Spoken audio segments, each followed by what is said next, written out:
ఆ అగ్గిలో కాళ్ళు వేసేస్తే నా కాళ్ళు కాలిపోతూ ఉంది. కుక్కలు కలిసిన మా అమ్మ పట్టించుకునేది కాదు. అగ్గిలో కాళ్ళు వేసేసిన మా అమ్మ నన్ను పట్టించుకునేది కాదు.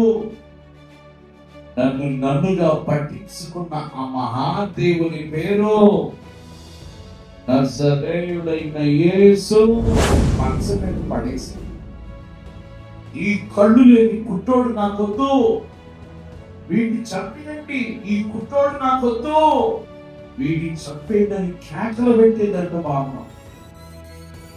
కుట్టోడు నాకు వద్దని కేకలు పెట్టేది.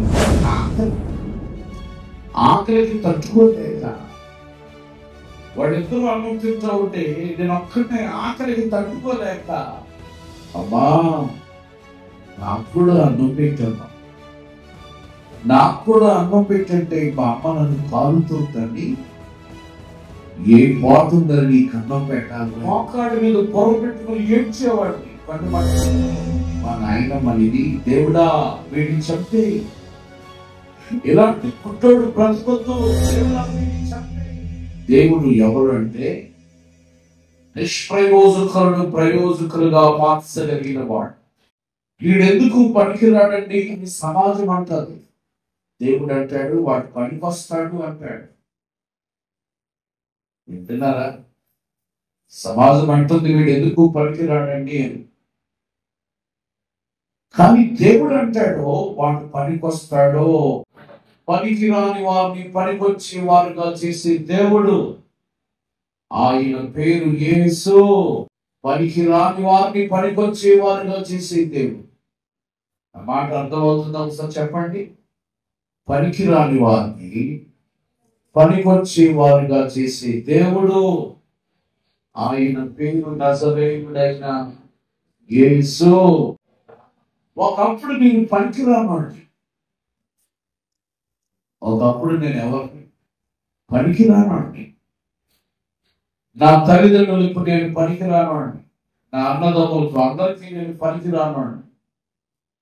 పనికిరాని నన్ను దేవుడు పనికొచ్చేవాడిగా చేశాడు. పనికిరాని నన్ను దేవుడు పనికొచ్చేవాడుగా చేశాడు. అసలు ఎలా చేసాడో నేను మీకు చెప్తాను, వినండి. ఎలా చేసాడో నేను మీకు చెప్తాను. మాది ఆంధ్రప్రదేశ్లో, ఆంధ్రాలో తుని అని ఒక మహాపట్టణాన్ని 7 కిలోమీటర్ల దూరంలో శ్రీరాంపురం అనే చిన్న గ్రామం. మా ఊరు అనకాపల్లి జిల్లాలో ఉంది. ఇప్పుడు తుని కాకినాడ జిల్లాలో ఉంది. ఇవన్నీ ఆంధ్రాలోనే ఉంటాయి. ఆ శ్రీరాంపురం అనే గ్రామానికి, ఆ గ్రామంలో మా తల్లిదండ్రులతో పాటు నేను జీవిస్తూ ఉండేవాడు. మా తల్లిదండ్రులకు మేము 3 పిల్లలు. నా తర్వాత ఒక చెల్లి, తమ్ముడు ఉన్నారు. మా ఇంటిలో నేనే ప్రథమ సంతానం, నేనే మొట్టమొదటి బిడ్డను మా ఇంట్లో. తునికి 15 కిలోమీటర్ల దూరంలో తేటగుంట అనే గ్రామం ఉంది. ఆ గ్రామంలో 1921 సంవత్సరం నవంబర్ 26వ తారీఖున మా తల్లిదండ్రులకు నేను జన్మించడం జరిగింది. నేను పుట్టక ముందే మా అమ్మమ్మ గారు చాలా ధనవంతులు, వాళ్ళకి చాలా డబ్బులు ఉన్నాయి, ఆస్తులు ఉన్నాయి ఆ దినాల్లో. అలాంటి సంపన్నత కలిగిన కుటుంబంలో నేను పుట్టడం జరిగింది. నేను పుట్టక ముందే మా అమ్మమ్మ గారికి ఒక పాలిచ్చే గేదె ఒకటి ఉండేది. అద్భుతమైన పాలిచ్చే గేదెది. మా అమ్మమ్మ గారు చాలా చక్కటి పాలు, పెరుగు ఇవన్నీ బాగా అమ్ముతూ ఉండేవారు. ఆ పాలిచ్చే గేదెని అందరూ ఏమనుకునేవారంటే గాజు కళ్ళు అనుకునేవారు. ఏ కళ్ళు అనుకునేవారు? గాజు కళ్ళు అనుకునేవారు.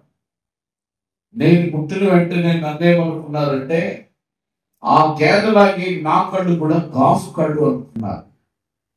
విచిత్రంగా ఉంది కదా. గేదెకి గాజు కళ్ళు అయితే నాకెందుకు గాజు కళ్ళు అవుతాయి అనే ఆలోచన వారికి లేక నా కళ్ళు కూడా గాజు కళ్ళు అనుకొని డాక్టర్లకు చూపించడం మానేశారు మా తల్లిదండ్రులు. ఇలా కొన్ని నెలలు గడిచిన తర్వాత నా పరిస్థితిని నా పరిస్థితి కొన్ని నెలలు గడిచిన తర్వాత కొంతమంది పెద్దవాళ్ళు ఏమన్నారంటే, వీడు చూడట్లేదమ్మా, వీడి కళ్ళు కనపడమని చెప్పారు మా అమ్మకి. మా అమ్మ ఏమైందంటే రాత్రులు చూస్తున్నానని చెప్పేది కాదు. నేను రాత్రులు చూసేవాడిని కాదు, పగలు చూసేవాడిని కాదు. నేను చూస్తున్నానని మా అమ్మ అనేది, ఆడేమో చూడట్లేదు అనేవాడు. అలాంటి పరిస్థితుల్లో నేను హాస్పిటల్కి తీసుకెళ్ళాను. హాస్పిటల్కి తీసుకెళ్తే డాక్టర్ గారు ఏం చెప్పారంటే, పుట్టిన వెంటనే తీసుకొచ్చుంటే వీడి కళ్ళు వచ్చిండేవి, ఇప్పుడు రావు అని చెప్పారు. మళ్ళీ ఏమన్నారంటే, కొంచెం పెద్ద అయిన తర్వాత తీసుకెళ్ళి ప్రయత్నం చేద్దామని చెప్పారు. మళ్ళా నన్ను కొంచెం పెద్ద అయిన తర్వాత హాస్పిటల్కి తీసుకెళ్తే డాక్టర్ గారు ఏం చెప్పారంటే, లోపల కళ్ళులో ఉన్న నరాలన్నీ చెడిపోయి నీరుగా మారిపోయి, ఒకవేళ ఆపరేషన్ చేస్తే కళ్ళులో ఉన్న నీరంతా పోయి ఒట్టి గులకలు మాత్రమే మిగులుతాయి. కాబట్టి వీటికి ఆపరేషన్ చేయడం అనవసరం అని చెప్పారు డాక్టర్ గారు. మరి వీడి పరిస్థితి ఏంటని అడిగారు మా తాతయ్య. వీడు జీవితాంతమో కళ్ళు లేనోడుగానే బ్రతకాలి అని చెప్పారు డాక్టర్ గారు. ఎప్పుడైతే కళ్ళు లేనోడుగా బ్రతకాలని డాక్టర్ గారు చెప్పారో, మా తల్లిదండ్రులు అనుకున్నారు, ఈ కళ్ళు లేని గుడ్డోడు మనకు పనికిరాడులే అనుకున్నారు. ఈ గుడ్డోడు మనకు పనికిరాడు అనుకొని ఆ దినాల్లో మా అమ్మ అందరూ లోపల పడుకొని నన్ను ఒక్కడిని బయట పడుకోబెట్టేది. ఒక మడత మంచానికి వేసుకుని గుడ్డ ఒకటిచ్చి నన్ను బయట పడుకోమని. అర్ధరాత్రి టైంలో నా ప్రక్కలో వేడిగా ఉండేది. ఏంటని ఇలా తరిగి చూస్తే నాతో కలిసి కుక్కలు పడుకునేవి. ఒక దినాన కుక్కలతో కలిసి పడుకున్న కళ్ళు లేని గుడ్డోడిని ప్రేమించిన దేవుని పేరు నజరేయుడైన యేసు. దేవునికి మహిమ కలుగును గాక. నా వైపు మీరు బాగా చూడండి. ఆ దినాల్లో మా నాన్నగారు ఒక రాజు గారి దగ్గర పాలేరుతనం చేసేవారు. మా ఊర్లో చాలా మంది రాజులు ఉంటారండి, మహారాజు. ఆ రాజుగారి దగ్గర పాలేరుతనం చేస్తూ ఉంటే అప్పుడప్పుడు ఆ రాజుగారు మా ఇంటికి వచ్చి ఏమనేవారంటే, మరి పుట్టోడు కదా, ఎలా బ్రతుకుతాడు, వీడిని ట్రైనింగ్రా, పాటలు వాడు అడుక్కుంటాడు అనేవాడు. రే, ఈ గుట్టోడు ఎలా బ్రతుకుతాడా, వీటిని ట్రైనింగ్ పాటలు వాడు అడుక్కుంటాడు అనేవారు ఆ రాజు. బైబిల్లో ఒక మాట ఉంది, నా సేవకుని పిల్లలు భిక్షమెత్తును నేను చూడలేదు అంటాడు. సేవకుడు అంటే ఎవరు? మా అమ్మ సేవకురాలు కాదు, మా నాన్న సేవకుడు కాదు. మా నాన్న మా అమ్మ కూలి పని చేసుకుని బ్రతికేవాడు. మరి ఇంకా సేవకుడు ఎవరు అని మీరు నన్ను అడిగితే, 2025 సంవత్సరాల క్రిందట పరలోకాన్ని విడిచిపెట్టి మనుషులందరికీ సేవ చేయడానికి భూమి మీద వహించిన దేవుడే నిజమైన సేవకుడు. ఆయన పేరు నజరేయుడైన యేసు. స్తోత్రం చెప్పండి గట్టిగా. దేవుడు ఆయన కుమారుడిగా నన్ను గుర్తించాడు కనుక నేను అడుక్కునేవాడిగా మారాలి. మీకు అర్థమైందా? దేవుడు నన్ను గుర్తించాడు, ఆయన కుమారుడుగా గుర్తించాడు, నన్ను దత్తత చేసుకున్నాడు దేవుడు ఆయన కుమారుడుగా. అందుకే నేను అడుక్కునేవాడుగా మారలేదు. ఒకవేళ దేవుడే నన్ను గుర్తించకపోతే, దేవుడే నన్ను పట్టించుకోకపోతే ఈరోజు రోడ్డు మీద అడుక్కునేవాడిని.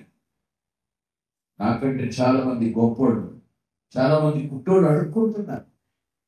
ఖమ్మం బస్ స్టాండ్ లో, ఖమ్మం రైల్వే స్టేషన్ చాలా మంది గుడ్డోళ్ళు అడుక్కుంటున్నారు నేను చూస్తుండగా. మరి నేను అడుక్కోలేదు ఎందుకని? దేవుడు నన్ను రక్షించుకున్నాడు. స్తోత్రం చెప్పండి గట్టిగా. దేవుడు ఆయన కుమారుడిగా నన్ను కోరుకున్నాడు. ఏం చేశాడు? ఆయన కుమారుడిగా దేవుడు నన్ను కోరుకు.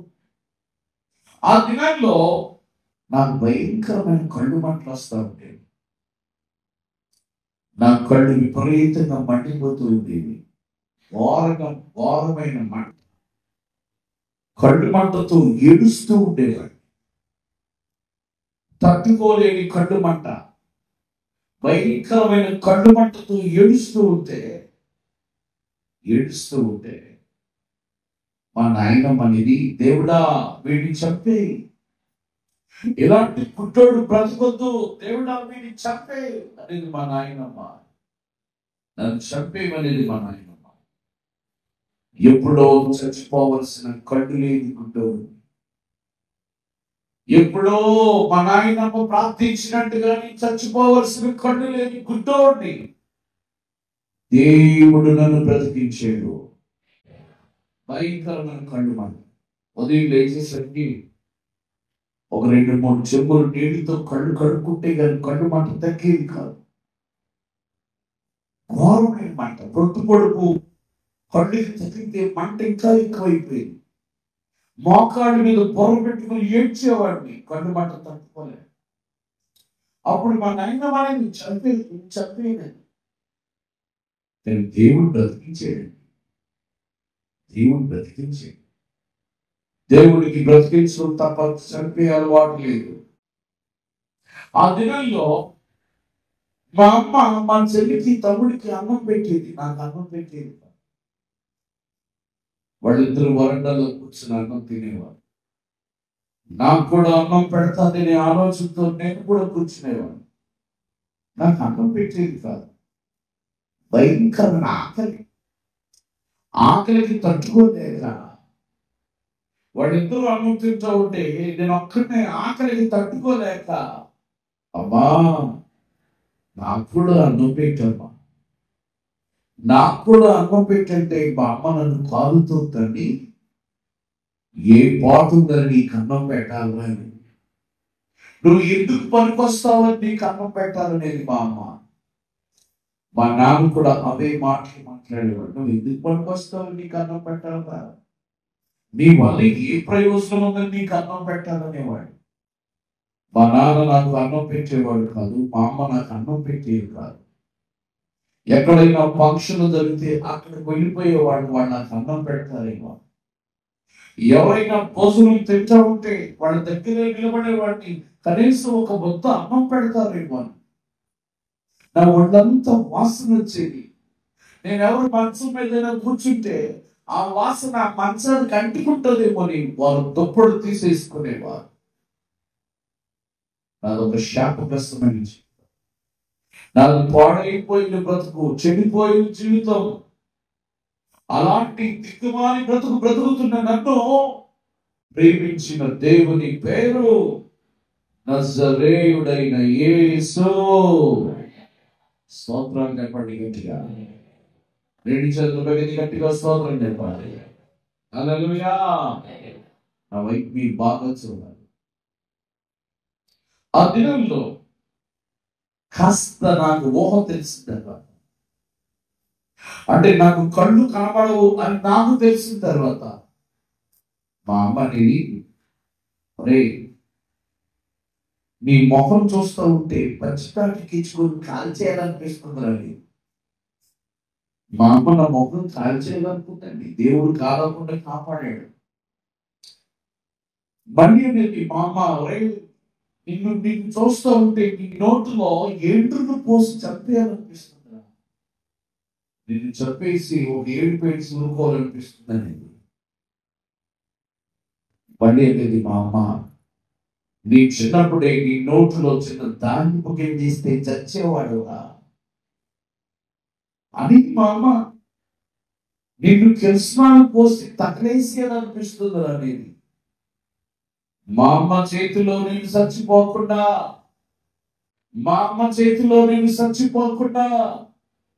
నన్ను కాపాడిన దేవుని పేరు నజరేయుడైన యేసు. స్తోత్రం చెప్పండి గట్టిగా. నా వైపు మీరు బాగా చూడాలి. ఆ దినాల్లో చిన్నప్పుడు హాస్పిటల్ తీసుకెళ్తారు లేదండి. మా అమ్మ కూడా నన్ను హాస్పిటల్ తీసుకొని వెళ్ళొచ్చి ఒక మంచం మీద పడేసి ఈ కళ్ళు లేని కుట్టోడు నాకొద్దు, వీడిని చంపేయండి, ఈ కుట్టోడు నాకొద్దు, వీడిని చంపేయడానికి కేకలు పెట్టేదంట మా అమ్మ. గుడ్డోడు నాకు వద్దని కేకలు పెట్టేదంట. అప్పుడు మా తాతయ్య అన్నాడంట, ఎందుకమ్మా వాడిని చంపేయమంటావు? వాడు డ్రమ్ము కొడతాడు, పాటలు పాడుతాడు, దేవుని సేవ చేస్తాడు, వాడే నీకు అన్నం పెడతాడు, ఎందుకు వాడిని చంపేయమంటావు అని మా తాతయ్య మాటల ద్వారా నన్ను బ్రతికించిన దేవుని పేరు నజరేయుడైన యేసు. యేసు అని దేవునికి మహిమ కలుగును గాక. ఆ దినంలో మాకు రెండు గది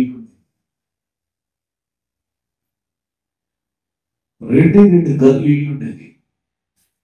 ఆ ఇంట్లో ఒక గదిలో మా అమ్మ పొలంలో పిడకలు అన్ని వేసుకునేది, ఒక గదిలో మా అమ్మ మా తమ్ముడు మా నాన్నగారు అందరూ పడుకునేవారు. మా అమ్మ ఏం చేసేదంటే పొలంలో పిడకలు వేసుకునే గదిలో నన్ను పడుకోమని, మంచి గదిలో పడుకోనిచ్చేది కాదు మా అమ్మ. ఈ పొలంలో పిడకలు వేసుకునే గదిలో నేను పడుకుంటే నా ఒంటి మీద స్నానం ఉండేది కాదు, ఒళ్ళంతా వాసన వచ్చేది. ఆ వాసనకి నా ఒళ్ళంతా చీమలు పట్టేసి, చీమలు, నేను మార్నింగ్ లేచేసరికి నా ఒళ్ళంతా చీమలు ఉండేవి. అలాంటి శాపగ్రస్తుడైన నన్ను, పనికి రాని నన్ను ప్రేమించిన దేవుని పేరు నజరేయుడైన యేసు. దేవునికి మహిమ కలుగును గాక. నా వైపు మీరు బాగా చూడండి. ఆ దినాల్లో మా చెల్లి తమ్ముడు తినేసి వెళ్ళిపోతారు కదా, ఎంగిలి అన్నాం. ఎంగిలి పెంచుకుని వచ్చిన నీళ్లు తాగానండి నేను. ఎంగిలి పెంచుకుని వచ్చిన నీళ్లు తాగి ఆకలేసేది, మా అన్నం పెట్టేది కాదు. ఆ దినాల్లో మా ఊర్లో వీధిలో సినిమా తీసేవారు. రూపాయి టికెట్ పెట్టి ప్రాజెక్టర్తో సినిమాలు వేసేవారు. ఆ సినిమాలకి అడ్వర్టైజ్మెంట్ చేయడానికి నన్ను తీసుకెళ్లేవారు. వాళ్ళు నాకు ఏమి ఇచ్చేవారు కాదు. మైక్లో మాట్లాడడం అంటే మహాసరదా. చిన్నప్పటి నుంచి మైక్లో మాట్లాడడం అంటే మహాసరదా. ఆ సినిమా అడ్వర్టైజ్మెంట్ చేయడానికి నన్ను తీసుకెళ్లేవాళ్ళు. ఆ సినిమా అడ్వర్టైజ్మెంట్ చేసి వచ్చేసరికి మా అమ్మ గోడ మీద కొంచెం బోధులు తీసిపెట్టి, మా ఇల్లు 2 స్తంభాలు కలిసి ఒకే స్తంభంగా ఉండేది. పెయింటింగ్ మాది పెయింటింగ్.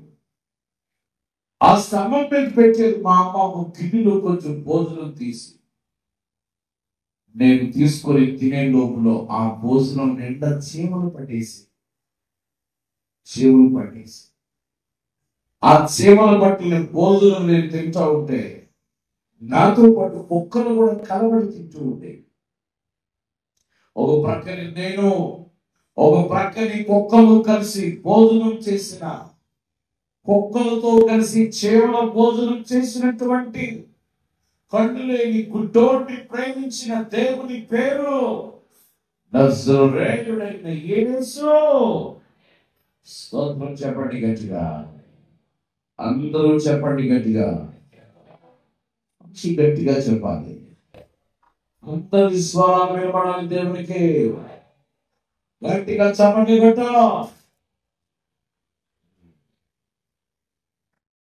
ఆ దినాల్లో మా అమ్మ నన్ను బోర్ దగ్గరికి వెళ్ళి నీళ్ళు తీసుకురామని, ఒక బిందె నుంచి బోర్ దగ్గరికి వెళ్ళి నీళ్ళు తీసుకురామని. నాకు ఏమి కనపడదు. నేను నీళ్ళ తీసుకొస్తాను. ఏమి మా అమ్మ నన్ను చాలా దూషించే, బాధ పెట్టేది. ఆ బోర్ దగ్గరికి వెళ్ళి నీళ్లు తీసుకొస్తా ఉంటే, విలేజెస్ లో, పల్లెటూరులో కుక్కలు ఉంటాయి కదండి, ఆ కుక్కల్ని తొక్కేస్తే 7 సార్లు కుక్కలు నన్ను కలిసినాయి. కుక్క కలిస్తే మా ఊర్లో ఎవరో ఒక ముసలాముడు ఏదో పుడుతో మందు చేసేది, ఆ మందు రాసుకుంటే గాయం మారిపోయేది. అంతేకాదండి, పల్లెటూరులో చలికాలానికి మంటలు వేసుకుంటారు కదా, ఆ మంటలో అగ్గిపులు ఉంటాయి. ఆ అగ్గిలో కాళ్ళు వేసేస్తే నా కాళ్ళు కాలిపోతూ ఉండేవి. కుక్కలు కలిసిన మా అమ్మ పట్టించుకునేది కాదు. అగ్గిలో కాళ్ళు వేసేసిన మా అమ్మ నన్ను పట్టించుకునేది కాదు. నన్నుగా పట్టించుకున్న ఆ మహాదేవుని పేరు నజరేయుడైన యేసు. స్తోత్రాలు చెప్పండి గట్టిగా. హల్లెలూయా. ఆ దినంలో నాకు ఇద్దరు చిన్నాళ్ళు ఉన్నారు, ముగ్గురు మేనమామలు ఉన్నారు. ఎవరు పిలిచి భోజనం పెట్టేవారు కాదు. నేను మా అమ్మమ్మ గారి ఇంటికి వెళ్తే ఇవే ఇస్త్రీ బట్టలు, మాసిపోయి బట్టలు ఇచ్చేవారు. ఒక కోల్డ్ సంచి ఒకటి ఇచ్చి మోగ పడుకోమనేవారు. నన్ను ఇంట్లో పడుకొని ఇచ్చేవారు కాదు. నన్ను లెక్క చేసేవారు కాదు.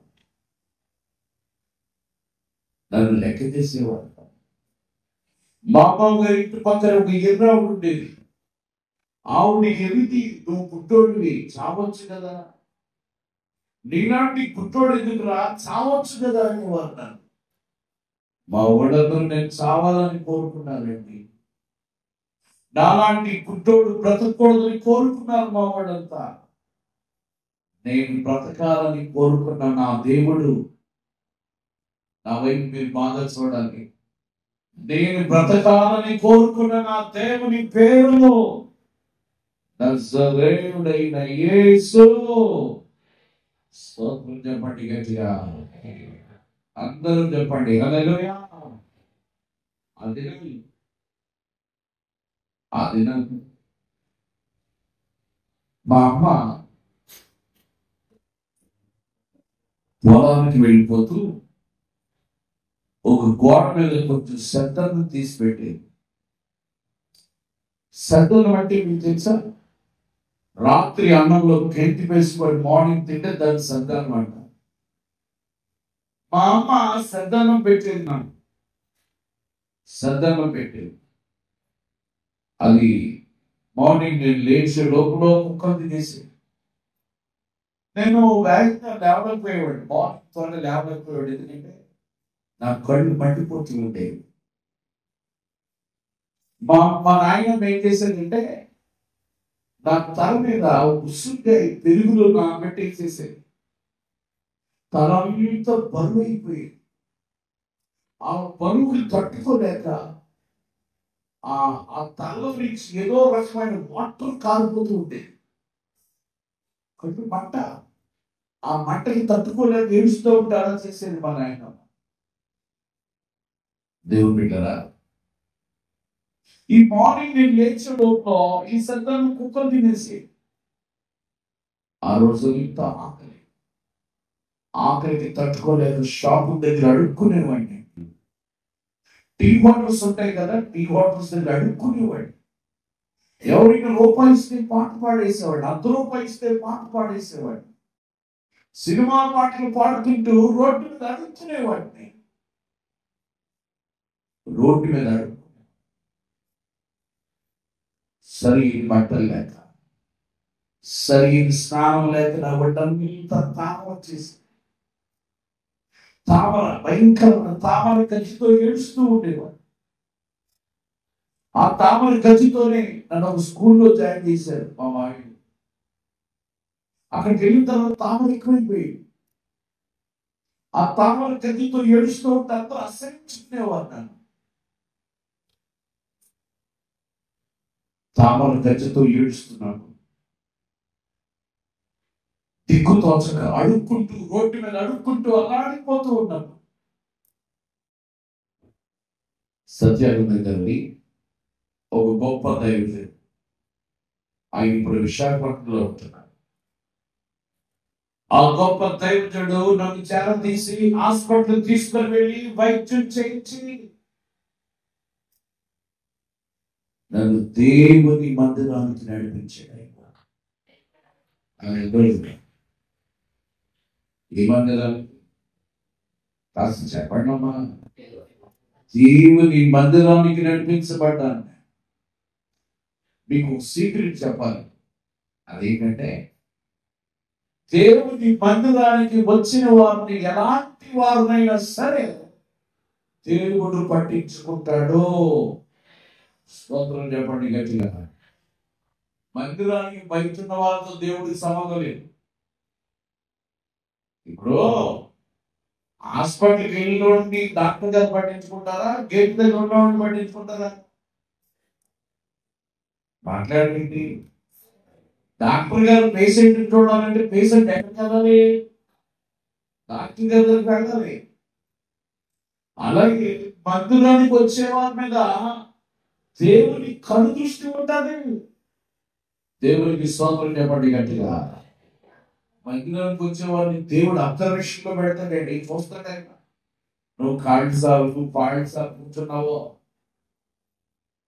నువ్వు ముసుగేసేవో లేదు, ఎన్ని చూస్తాడే. నువ్వు ఎలా కూర్చున్నావో, నువ్వు ఎలా ఎవరితో పక్కోడితో ఇవన్నీ దేవుడు చూస్తాడు. నువ్వు ఏ టైంకి వచ్చావో కూడా దేవుడు నోట్ చేసుకుంటాడు. నువ్వు పాస్టర్ గారిని ఎంత ప్రేమిస్తున్నావో, నువ్వు పాస్టర్ గారు ప్రయాసపడుతూ ఉంటే నాకెందుకు లేదు చూస్తున్నావు కదా, ఇవన్నీ దేవుడు పట్టించుకుంటాడు. వింటారా? దేవుడు అన్ని పట్టించుకుంటాడు. దేవుని మందిరానికి వచ్చాను నేను 92వ సంవత్సరంలో. దేవుని మందిరంలో దేవుని పాటలు పాడేవాడిని. బయటికి వెళ్ళి సినిమా పాటలు పాడుకుంటూ అడుగుతునేవాడిని. దేవుని మందిరంలో దేవుని పాటలు పాడుతూ ఉంటే అందరూ మెచ్చుకునేవారు. బయటికి వెళ్ళి సినిమా పాటలు పాడుకుంటూ అడుగుకునేవాడిని. ఈ విధంగా 92వ సంవత్సరం గడిచిపోయింది. 93వ సంవత్సరం జనవరి 26వ తారీఖు మా ఇంటి దగ్గర అప్పుడు లేదు. నేను ఒక్కడే ఉన్నాను. ఏడుస్తున్నాను. ఎందుకు కళ్ళు లేని బ్రతుకు? దేవుడు నన్ను ఎందుకు పుట్టించాడు? నా వల్ల దేవుడికి లాభం ఏంటి?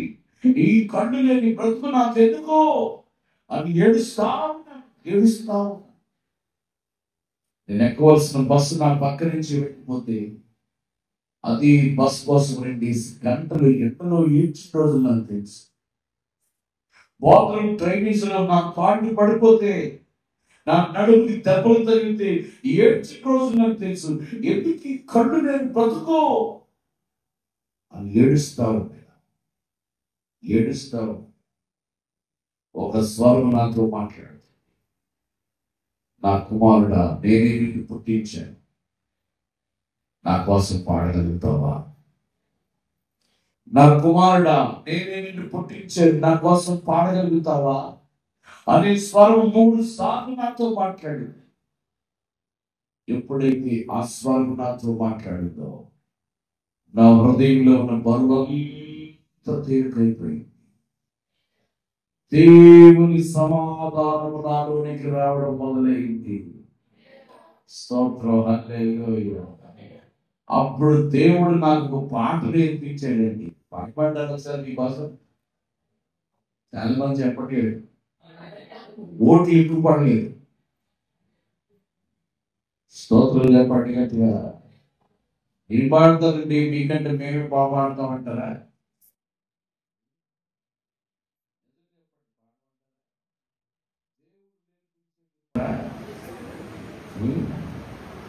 నిజం చెప్పండి, పాడమంటారా? దేవుడు నేర్పించేది పాటన, రచన, స్వరకల్పన, గానము దేవుడే.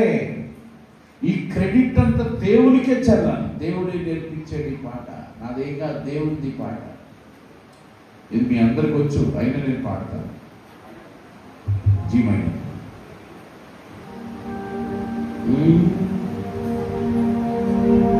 నువ్వు రావా యేసయ్యా, నువ్వు రావా యేసయ్యా,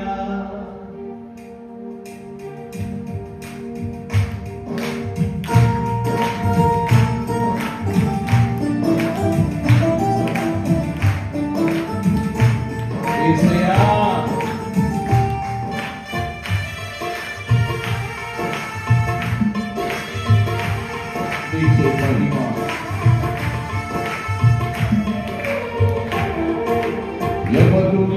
ఒంటరినై అందరికీ నే దూరమై ఎవరు లేక ఒంటరినై అందరికీ నే దూరమై అనాథగా నిలిచాను నువ్వు రావా యేసయ్యా నువ్వు రావా యేసయ్యా నువ్వు రావా యేసయ్యా నువ్వు రావా యేసయ్యా ఎవరు లేక ఒంటరినై అందరికీ నే దూరమై అనాథగా నిలిచాను నువ్వు రావా యేసయ్యా నువ్వు రావా యేసయ్యా నువ్వు రావా యేసయ్యా నువ్వు రావా యేసయ్యా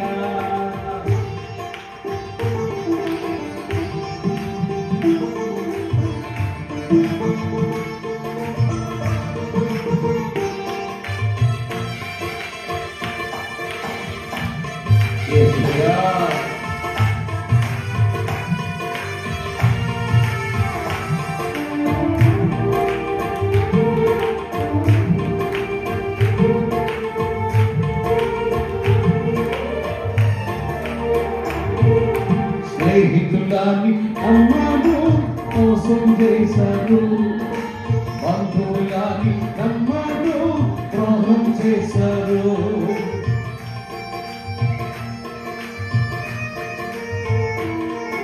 స్నేహితులని నమ్మాడు మోసం చేశాడు బంధువులని నమ్మాడు ద్రోహం చేశాడు అందుడనై అనాథగానే నిలిచాడు దీనుడనై అందుడనై అనాథగానే నిలిచాడు నువ్వు రావా యేసయ్యా నువ్వు రావా యేసయ్యా నువ్వు రావా యేసయ్యా నువ్వు రావా యేసయ్యా ఎవరు లేక ఒంటరినై అందరికీ నే దూరమై ఎవరు లేక ఒంటరినై అందరికీ నే దూరమై అనాథగా నిలిచాను నువ్వు రావా యేసయ్యా నువ్వు రావా యేసయ్యా నువ్వు రావా యేసయ్యా నువ్వు రావా యేసయ్యా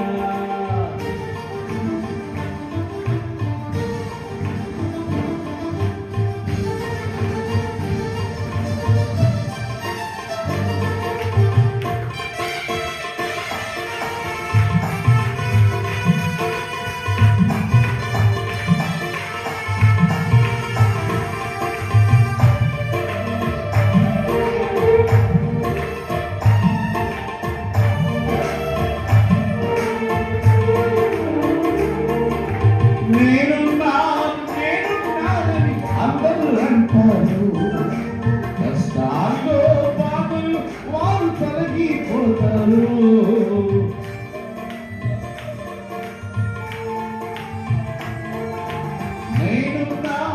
నేనున్నానని అందరూ అంటారు కష్టాల్లో బాధలు వారు తొలగిపోతారు దీనుడని అందుడనై అనాథగానే నిలిచాడు దీనుడనై అందుడనై అనాథగానే నిలిచాడు నువ్వు రావా యేసయ్యా నువ్వు రావా యేసయ్యా నువ్వు రావా యేసయ్యా నువ్వు రావా యేసయ్యా ఎవరు లేక ఒంటరినై అందరికీ నే దూరమై అనాథగా నిలిచాను నువ్వు రావా యేసయ్యా నువ్వు రావా యేసయ్యా నువ్వు రావా యేసయ్యా నువ్వు రావా యేసయ్యా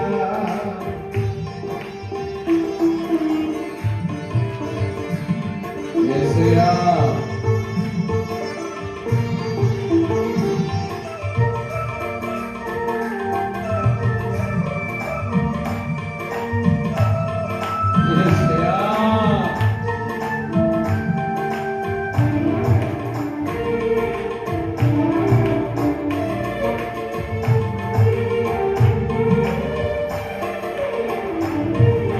చరిత్రలో మీ ప్రేమ కలకాలం ఉండాలి శాశ్వతమైన మీ ప్రేమ కలకాలం ఉండాలి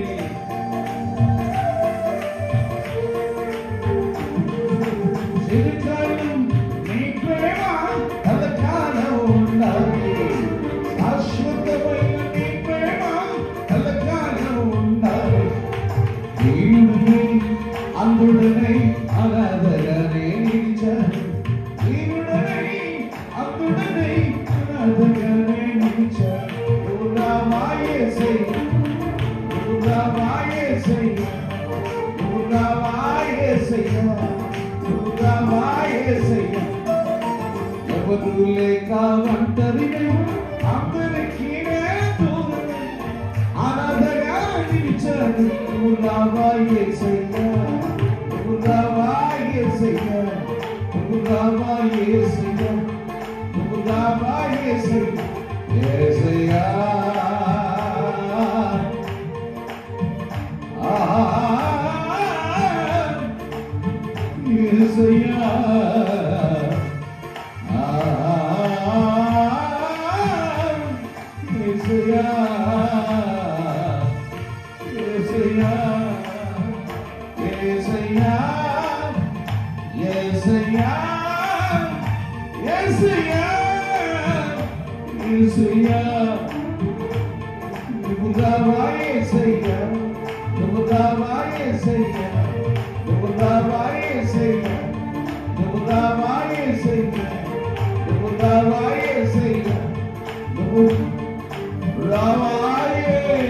యేసయ్య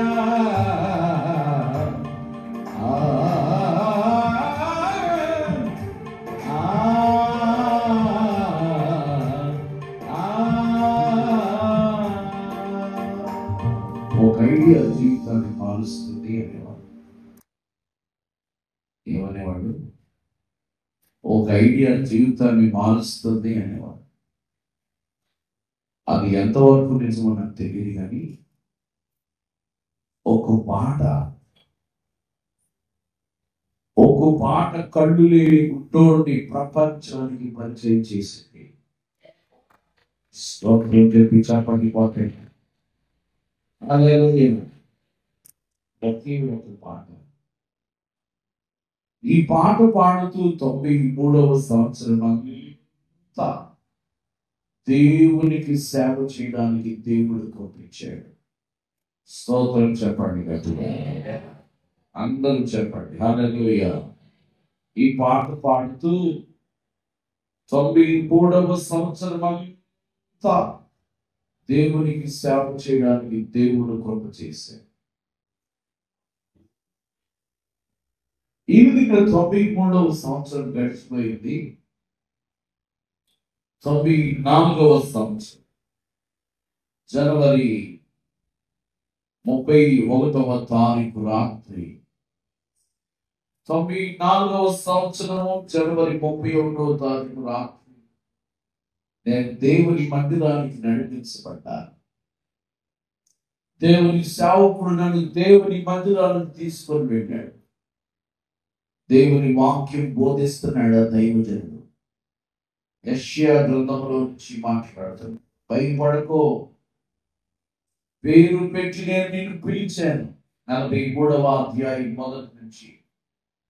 భయపడకో, పేరు పెట్టి నేను నిన్ను పిలిచాను, నీవు నా సొత్తు అని దైవజనుడు మాట్లాడుతూ ఉండగా నన్ను నేను దేవుని సేవకు సమర్పించుకున్నాను. స్తోత్రం చెప్పండి గట్టిగా. అప్పుడు సేవ అంటే ఏంటో నాకు తెలియదు. దేవుడు రమ్మన్నాడు, వచ్చేసినంతే. దేవుడు రమ్మన్నాడు, వచ్చేసినంతే. ఆ రాత్రి నేను దేవునితో ప్రమాణం చేశాను, ప్రభువా నేను బ్రతుకున్నంత వరకు నీ సాక్షిగా బ్రతుకుతాను. నా వైపు చూడండి. 94వ సంవత్సరము జనవరి 31వ తారీఖు రాత్రి నుండి ఈ రాత్రి వరకు విరామము లేకుండా ఒక కళ్ళు లేని గుడ్డోడిని వాడుకునే దేవుని పేరు యేసు. స్తోత్రం చెప్పండి గట్టిగా. 2 చేతులు ఎత్తండి. హల్లెలూయా. దేవుని మహాకృపను బట్టి అదే సంవత్సరంలో మా ఊర్లో మహాసభ జరుగుతున్నాయి. 94వ సంవత్సరం మే నెల 15వ తారీఖు 94వ సంవత్సరం మే నెల 15వ తారీఖున బాప్తిస్మాన్ని పొందడానికి దేవుడు పంపించాడు. బాప్తిస్మ సాక్ష్యం పంచుకుంటూ 94వ సంవత్సరం అంతా దేవునికి సేవ చేయడానికి దేవుడు సహాయం చేశాడు. స్తోత్రం చెప్పండి గట్టిగా. ఈ విధంగా 94వ సంవత్సరం గడిచిపోయింది. 95వ సంవత్సరంలో విశాఖపట్నంలో ఒక అద్భుతమైన బైబిల్ కాలేజీలో చేరడానికి దేవుడు కోపించాడు. దేవుని వాక్యం నేను 3 సంవత్సరాలు నేర్చుకున్నానండి. చిరిగిపోయి నెక్క వేసుకొని కాలేజీకి వస్తే కాలేజీలో అక్కడ పరిస్థితులు చాలా వ్యతిరేకంగా ఉంటాయి. అంతంత మాత్రమే భోజన వసతులు ఉంటాయి. కాలేజీలో ఒక 10 రూపాయలు కావాలంటే నెలంతా ప్రార్థన చేసేవాడు. కాలేజీలో నా పక్కి నేనే ఉదుక్కునేవాడిని. చిరిగిపోయిన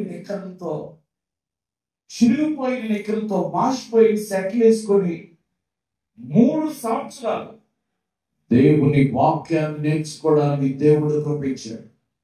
స్తోత్రం చెప్పండి గట్టిగా.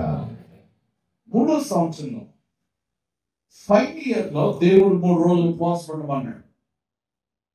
ఏమన్నాడు? అందరూ చెప్పండి, ఏమన్నాడు?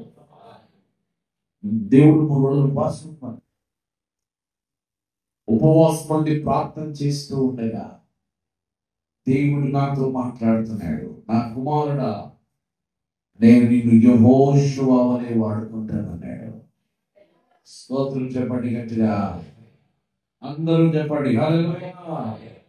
నువ్వు ఎక్కడ అడుగు పెడతావో ఆ స్థలాన్ని నేను దీవిస్తానన్నాడు దేవుడు.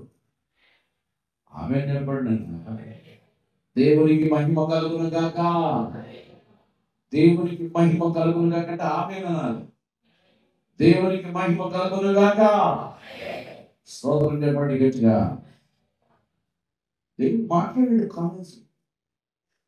దేవుని మహాకృపను బట్టి కాలేజీలో దేవుని వాక్కులు పొందుకొని దేవుని స్వరాన్ని విని హస్తనిక్షేపణ చేయబడి దేవుని సేవకులతో అభిషేకించబడి గ్రాడ్యుయేషన్ తీసుకొని 97వ సంవత్సరం నుండి ఈ రోజు వరకు దేవునికి సేవ చేయడానికి దేవుడు కృపించాడు.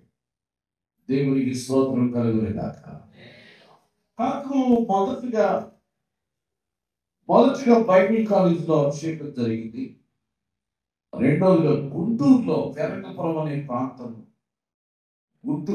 ఆంధ్రప్రదేశ్లో గుంటూరులో పెరంగపురం అనే ప్రాంతం రెవరెండ్ బీసీ దేవసహాయం గారి ఒక గొప్ప దైవజనుడు నా తలపైన ఒలీవల నూనె పోసి నన్ను అభిషేకిస్తూ ఉండగా, నా వైపు మీరు బాగా చూడాలి.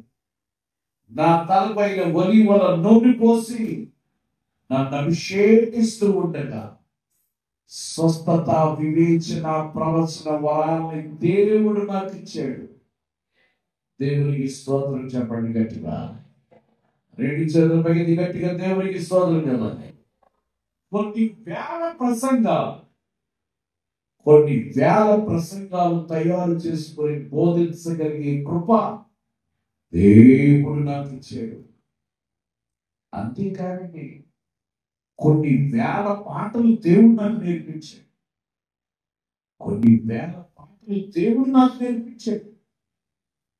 దేవునికి స్తోత్రం చెప్పండి గట్టిగా. 2 చేతుల పైకి గట్టిగా దేవునికి స్తోత్రం చెప్పండి. నా వైపు చూస్తున్నా. నేను మిమ్మల్ని చూడలేదు, నన్ను చూడాలి. ఒకప్పుడు నేను చీమల భోజనం తిన్నానండి. నేను మర్చిపోను, నా స్థితి ఏంటో మర్చిపోను. నేను దేవుడు నన్ను ఎక్కడి నుంచి పైకి తీసుకొచ్చాడు మర్చిపోను. ఒకప్పుడు నేను చీమల భోజనం తిన్నాను. కానీ ఈరోజు నేను ప్రపంచంలో అనేక స్థలాలకు వెళ్తున్నప్పుడు దేవుడు నాకు రాజభోజనం పెడుతున్నాడు. ఇప్పుడు దేవుడికి మహిమ కలుగును గాక. చేతులది గట్టిగా దేవునికి స్తోత్రం చెప్పండి. హల్లెలూయా. దేవుడు గొప్పవాడా కదా? యేసు ప్రభు అన్న గొప్పవాడు అన్నారు. అయ్యో అనండి అనండి, యేసు ప్రభు నువ్వు గొప్పవాడివి.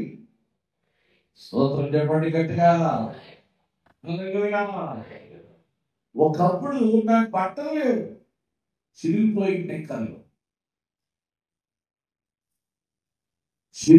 నిక్కర్లు వేసుకొని తిరిగానండి. నేను రోడ్డు మీద అడుక్కున్నాను. చిరిగిపోయి నిక్కర్లు వేసుకొని రోడ్డు మీద అడుక్కున్నా. నన్ను ఈరోజు ఎన్ని డ్రెస్సులు దేవుడు నాకు ఇచ్చాడో, నాకు ఎన్ని డ్రెస్సులు ఉన్నాయో నాకే తెలియదు. స్తోత్రం చెప్పండి. దేవుడు నన్ను దీవించడం మొదలు పెట్టాడు. ఏం చేయడం మొదలు పెట్టాడు? నా జీవితంలో ఎన్నో అవమానాలు, ఎన్నో ఆటంకాలు, ఎన్నో నిందలు, ఎన్నో పోరాటాలు, వీటన్నిటిని జయించగలిగే కృప దేవుడు నాకు ఇచ్చాడు. స్తోత్రం చెప్పండి గట్టిగా. రెండు చేతులు ఎత్తండి. హల్లెలూయా. ఈ గుడ్డోడు చేతులతో అనేకులకి బాప్తిస్మాలు ఇవ్వడానికి దేవుడు పంపించాడు. అంతేకాదండి, ఈ గుడ్డోడు అనేక మంది సేవకులను అభిషేకించడానికి దేవుడు కృపించాడు. ఈ గుడ్డోడికి డాక్టరేట్, రెవరెండ్, బిషప్ అభిషేకాలను దేవుడు ఇచ్చాడు. ఎవరు ఇచ్చాడు? దేవుడు ఇచ్చాడు. స్తోత్రం చెప్పండి గట్టిగా. రెండు చేతుల పైకి గట్టిగా దేవుడికి స్తోత్రం చెప్పండి. దేవుడు ఇచ్చాడండి. ఎవరిచ్చాడు? ఏ ఇంట్లో అయితే మా అమ్మ నన్ను పట్టుకొని లేదు, ఆ ఇల్లే దేవుడు నాకు రాసి చేశాడు. మా అమ్మ నన్ను ఇంట్లో పట్టుకొని ఇచ్చేది కాదు, కళ్ళేమని.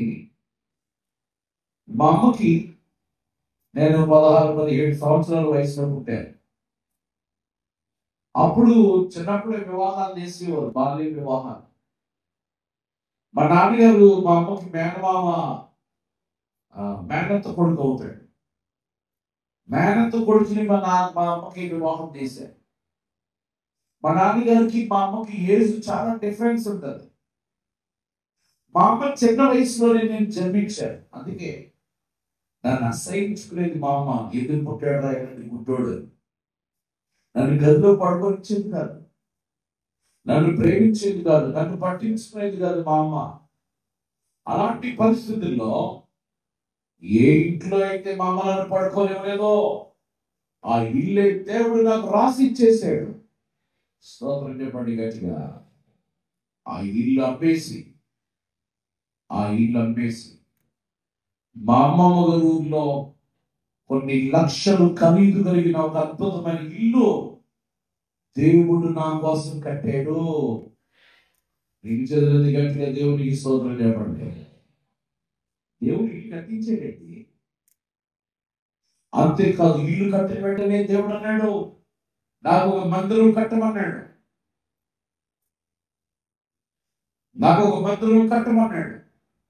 దేవుని మహాకృపను బట్టి కొన్ని లక్షలు పెట్టి పైన అద్భుతమైన మందిరాన్ని కట్టడాలు.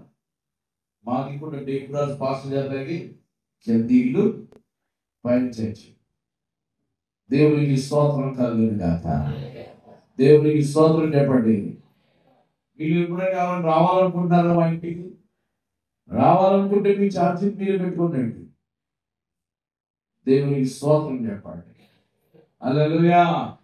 దేవుని పిల్లరా, అద్భుతమైన ఇల్లు, అద్భుతమైన మందిరం. ఒక కళ్ళు లేని గుడ్డోడిని ప్రేమించిన దేవుని పేరు నజరేయుడైన యేసు. చేతులెత్తి గట్టిగా దేవునికి స్తోత్రం చెప్పండి. అందరూ గట్టిగా స్తోత్రం చెప్పండి. దేవుడు ఎవరిని అన్యాయం చేయడు. ఏం చేయడు అన్న? అన్యాయం చేయడండి. దేవుడు నాకు అన్యాయం చేయలేదు. ఆర్టీసీ బస్ ఎక్కడానికి దిక్కులేని నన్ను విమానాల్లో ప్రయాణం చేసే కృప దేవుడు ఇచ్చాడు. స్తోత్రం చెప్పండి గట్టిగా. హల్లెలూయా. ఏ స్టేషన్ నుంచి నన్ను అడుక్కోమన్నారండి. తుని స్టేషన్ నుంచి అడుక్కోమన్నారు. వీడు ఎందుకు పడిపోతాడు రా, ట్రైన్ ఎక్కించండి పాటలు వాడు అడుక్కుంటాడు అన్నారు నన్ను. ఏ స్టేషన్ నుంచి నన్ను అడుక్కోమన్నారో అదే స్టేషన్ నుంచి ఏసీ ఫస్ట్ క్లాస్ లో ప్రయాణాలు చేయగలిగే కృప దేవుడు నాకు ఇచ్చాడు. స్తోత్రం చెప్పండి గట్టిగా, అందరూ చెప్పండి హల్లెలూయా, హల్లెలూయా. ఎందుకు ఇచ్చాడు? ఎందుకు ఇచ్చాడు? ఇచ్చాడు అంతే. ఓ మాట చెప్పండి, ఏసీ టికెట్ నేను కొనుక్కోవలసిన లేదండి. నేను వస్తానంటే వాళ్ళు కొని పంపిస్తాను. ఒకప్పుడు నేను చలిలో పడుకున్నాను, చలి కుక్కలతో కలిసి పడుకున్నాను ఒకప్పుడు. ఈరోజు ప్రపంచంలో అనేక స్థలానికి నేను వెళ్ళినప్పుడు ఎయిర్ కండిషన్ హోటల్లో దేవుడు పడుకోబెడుతున్నాడు. 5 స్టార్ 7 స్టార్ హోటల్లో పడుకోవడం నాకు తెలుసు. చెట్టు కింద పడుకోవడం తెలుసు, పప్పు చారు తేయడం తెలుసు, గెంజి తాగడం తెలుసు, బ్రెంచి కాల్లో తేయడం తెలుసు. దేవునికి స్తోత్రం చెప్పండి గట్టిగా, స్తోత్రం చెప్పండి, అందరూ చెప్పండి. నన్ను ప్రేమించి, మా పరిచయం ప్రేమించి ఈ ఫ్యాట్స్ వాడి కాళ్ళకి నా ప్రయాణాలు, నా ప్రయాసం చాలా తనకు కూడా తెలుసు. నేను ఎంతో ప్రయాసపడి సేవ చేశాను. నా ప్రయాసను గుర్తించి నన్ను ప్రేమించి దేవుడు నాకు ఒక 12 లక్షల కారు బహుమానంగా ఇచ్చాడు. దేవునికి స్తోత్రం చెప్పండి గట్టిగా, 2 చేతులు గట్టిగా దేవునికి స్తోత్రం చెప్పండి. చెప్పండి కూడా దేవుని స్తుతించాడు. దానికి నెలకి 9,000 రూపాయలు కట్టాలి. ఎంత కట్టాలి? 9,000 రూపాయలు నెలకి కట్టాలి. నాకు అప్పు అంటే మహాభయం. చాలా మంది అప్పులు చేసి స్టైల్ కొడుతూ ఉంటారు. ఏం చేసి అప్పు చేసి పట్టు చీర కొన్నదంటాం కాబట్టి, ఏం చేసి అప్పు చేసి పట్టు చీర కొన్నదంట. ఆ అప్పు తీరక ఆ పట్టు చీర పట్టుకుపోయి మళ్ళీనాడు. పడగ తీరిపోయింది. ఏం తీరిపోయింది? పడగ తీరిపోయింది. మహాతని ఏమండి, అప్పులు చేసి పోతులు పడతారు కొంతమంది. అప్పులు చేయకండి, దేవుడు ఇస్తే చేయండి. అప్పులు చేసి బైకులు కొనకూడదండి. అప్పు కట్టకపోతే బైక్ ఎట్టిపోతున్నాడు. సిగ్గు కదా. అప్పులు చేసి స్టైల్ కొట్టద్దు, అప్పులు చేసి ఇల్లు కట్టద్దు. దేవుడు ఇచ్చేవారు ఆగండి. అప్పులు చేసి పెళ్లి చేయకండి. దేవుడు ఇచ్చేవారు ఆగండి. నేను నెలకు 9,000 రూపాయలు కట్టాలి కాదు. నేను అన్నాను, నా వల్ల కాదు తల్లి అన్నాను మా ఆవిడతో. ఆవిడ అన్న, నువ్వు కట్టడం ఏంటి, దేవుడు కడతాడంతే. దేవుడు అనిపించడేమో ఆవిడతో. సమయోచితమైన రీతిలో దేవుడు కడుతూనే ఉన్నాడు. దేవునికి స్తోత్రం కలుగుతుంది కనుక చేతులు ఎత్తి గట్టిగా దేవునికి స్తోత్రం చెప్పండి. 2 చేతులు ఎత్తి గట్టిగా దేవునికి స్తోత్రం చెప్పండి. నా వైపు మీరు బాగా చూడండి. దేవుడి పిల్లరా, నా కళ్ళు లేవని మా తమ్ముడు నా చేయి పట్టుకొని నడిపించడానికి ఇష్టపడేవాడు కాదు. గుడ్డోడు కదా, చేయి పట్టుకుంటే అదుగులా దోస్తున్నాను అనుకునేవాడు. ఈ రోజు నా చెయ్యి తగిలితే చాలు దీవించబడదామన్నవాడు ఉన్నారు ప్రపంచంలో. స్తోత్రం చెప్పండి గట్టిగా. అందుకే నన్ను చెయ్యి పట్టుకొని నడిపించడానికి దేవుడు నాకు ఒక అద్భుతమైన భార్యని ఇచ్చాడు. అందరూ అన్నారు, ఆవిడ్ని నీకెవడు దొరకలేదా, గుట్టోడే దొరికాడా అన్నారంట ఆవిడ్ని. అప్పుడు ఆవిడ చెప్పింది, ఆయన కళ్ళు లేవు, నాకు కళ్ళు ఉన్నాయి. నా కళ్ళుతో మేమిద్దరం దేవుని సేవ చేస్తామని చెప్పింది ఆవిడ.